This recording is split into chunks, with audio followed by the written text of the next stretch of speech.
नमस्कार. RV22 न्यूजमध्ये आपलं सर्वांचं स्वागत. मी पंजाब तक आज आहे 2 ऑक्टोबर 2024.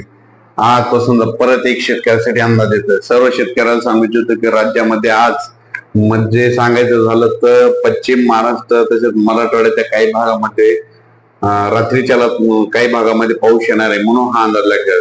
राज्यातल्या सर्व शेतकऱ्याला सांगायचं होतं आज आहे 2 ऑक्टोबर 2024. आज रात्रीच्याला बऱ्याच ठिकाणी म्हणजे विजेच्या सह म्हणजे पाऊस येणार आहे म्हणून हा अंदाज लागला.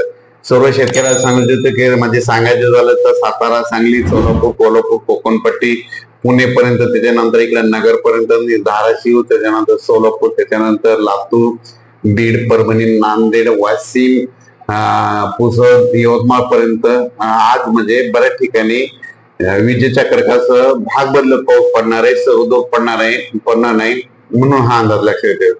पण सर्व शेतकऱ्याला सांगत होते की राज्यामध्ये सांगायचं झालं तर म्हणजे आता आज आहे 2, उद्या 3 ते 7 मध्ये, उद्या 3, 4, 5, 6, 7 ऑक्टोबर पर्यंत विखुरलेला स्वरूपाचा पाऊस पडणार आहे, भाग बदलत पडणार आहे म्हणून हा अंदाज लक्षात येतात. कारण की राज्यामध्ये सर्व शेतकऱ्याचं म्हणजे सोयाबीन काढणे चालू आहे. सर्व शेतकऱ्याला माझी विनंती की तुम्ही काय करा, तुम्ही सोयाबीन कापल्याच्या नंतर तुम्ही त्या वरेवर काही जण सुडी म्हणतात त्याच्यावर तुम्ही तुमचं ताडपत्री झाकून ठेवा. कारण की राज्यामध्ये पाऊस रात्रीच्याला येणार आहे, त्याच्यामुळे एखाद्या अचानक पाऊस आल्याच्या नंतर तुमची तारांबळ होऊ शकते म्हणून हा अंदाज लक्षात. राज्यातला हा पाऊस सांगायचं झालं तर इकडे नाशिक जिल्हा, इकडे संभाजीनगर, इकडे जळगाव, त्याच्यानंतर हे जालना जिल्हा, परभणी जिल्हा, नांदेड जिल्हा, हिंगोली जिल्हा, वाशिम जिल्हा, इकडे मुदखेड, मनमाड या भागापर्यंत पडणार आहे म्हणून हा अंदाज लक्षात येतात. त्याच्यानंतर लातूर जिल्हा, धाराशिव जिल्हा, त्याच्यानंतर सातारा, सांगली, सोलापूर, कोल्हापूर, कोकणपट्टी, इकडे नगर, पुणे, संगमनेर, श्रीरामपूर, शेगाव या भागामध्ये 7 तारखेपर्यंत भाग बदलत पाऊस पडणार आहे. आणि कमी प्रमाणात सांगायचं झालं तर अमरावती, अकोला, वर्धा, नागपूर, भंडारा, गोंदिया, बुलढाणा या भागामध्ये एवढा काही मोठा पाऊस पडणार नाही.